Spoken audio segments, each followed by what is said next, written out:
नमस्कार दोस्तों, मैं अंकुर उपाध्याय स्वागत करता हूं आप सभी का आपके अपने YouTube channel share market analysis में।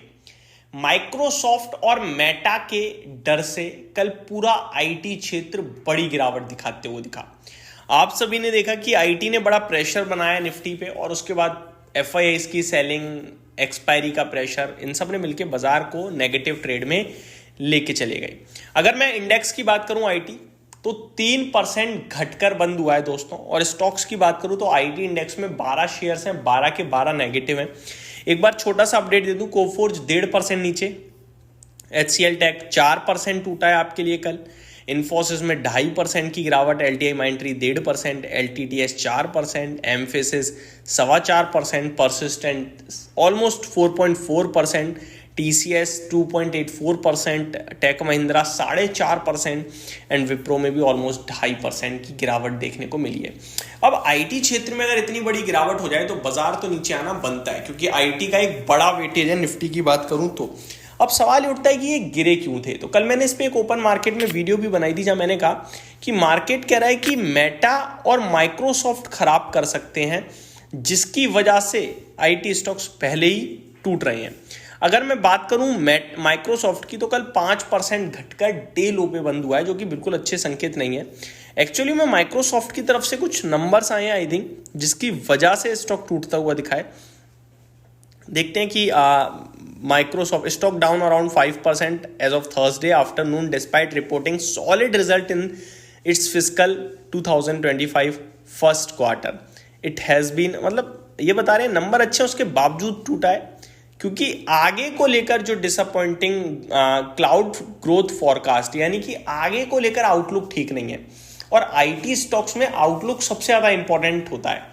एक तरफ पूरा भारतीय बाजार ये मान रहा है कि यूएस इकोनॉमी अच्छा करेगी आगे चलकर, आईटी स्पेंड्स लौटेंगे, इसीलिए आईटी शेयर्स में तेजी बनेगी और आईटी स्टॉक्स तेजी में थे भी।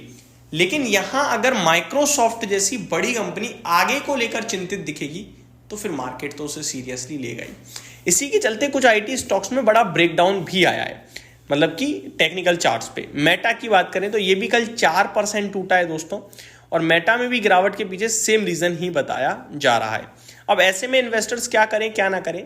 देखो, चाहे मेटा हो या माइक्रोसॉफ्ट हो, ये अपने लाइफ हाई पे ही ट्रेड कर रहे हैं, आप ये कह सकते हैं। मैं बता दूं, मेटा का 52 वीक हाई $603 का है, 567 पे बंद हुआ है। ऊपर से देखें तो करीब $30-33 नीचे है, यानी कि ऑलमोस्ट 5% के समथिंग। वहीं माइक्रोसॉफ्ट की भी अगर मैं बात करूं, एक बार माइक्रोसॉफ्ट भी देख लेते हैं कि ये कितना नीचे है। 468 का हाई है, 406 पे है, तो यहां थोड़ी 15% समथिंग की गिरावट है। और अपने भारतीय आईटी स्टॉक्स देखें तो ये भी ऑलमोस्ट अपने 52 वीक हाई और लाइफ हाई के आसपास ही ज्यादातर स्टॉक्स ट्रेड कर रहे हैं, चाहे कोफोर्ज हो, इन्फोसिस हो, तो इनमें भी ऊपर से 2-4-5% ही ज्यादा से ज्यादा गिरावट आई है। तो मेरे को लगता है हम और अमेरिका के IT companies almost similar levels पे ही ट्रेड कर रही हैं। इनफैक्ट अगर कल हम देखें तो 3% गिरे इंडेक्स लेवल पे। वहीं नेस्डेक इंडेक्स की बात करूं तो ये 3% नहीं गिरे हैं, ये 2.76% गिरे हैं। तो हम लोग ज्यादा नेगेटिव हुए हैं। अब देखने वाली बात यह है कि कहां पे वापस पहले तेजी लौटती है, भारत में या अमेरिका में, या फिर और एडिशनल गिरावट होती है।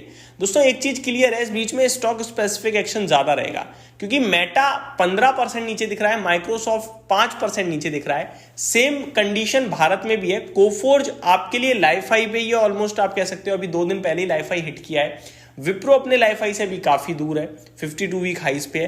तो ये सारी चीजें हमें समझ में आनी चाहिए कहीं ना कहीं। टीसीएस ने अपना 52 वीक हाई लाइफ हाई लगाया और वहां से करीब अब 10-12% नीचे हो चुका है ऑलमोस्ट। तो स्टॉक स्पेसिफिक एक्शन भरपूर चल रहा है। इन्फोसिस भी देखे तो ऑलमोस्ट 10% नीचे हो चुका है, 2000 के करीब के इसने हाइज लगाए अभी रिसेंटली।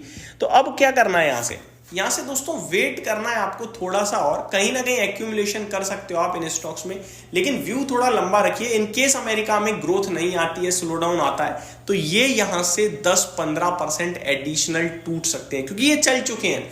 ये इस होप में चल गए कि ग्रोथ आ ही जाएगी, तो अगर नहीं आई तो 10-15% का डेंट पड़ेगा, और उस डेंट में जो ऐड कर सकता है, करीब 6 महीने आगे का सोच सकता है, वो पैसा बना पाएगा। आप अभी सोचोगे ग्रोथ नहीं आई और टूट गए, तो फिर आप पैसा नहीं बना पाओगे। तो पहले आपके व्यू क्लियर होने चाहिए कि मैं लगा रहा हूं, खराब ग्रोथ दिखती है 3 महीने बाद, स्टॉक्स टूटते हैं तो मैं और लगाऊंगा, फिर 6 महीने का आगे का व्यू बनाऊंगा और इन्वेस्टेड रहूंगा। तो ये मेरी तरफ से आपके लिए डिटेल्स थी आईटी और आईटी स्टॉक्स पे। होप आपको सारी चीजें समझ में आई होंगी। Thank you so much for watching this video. Have a great day.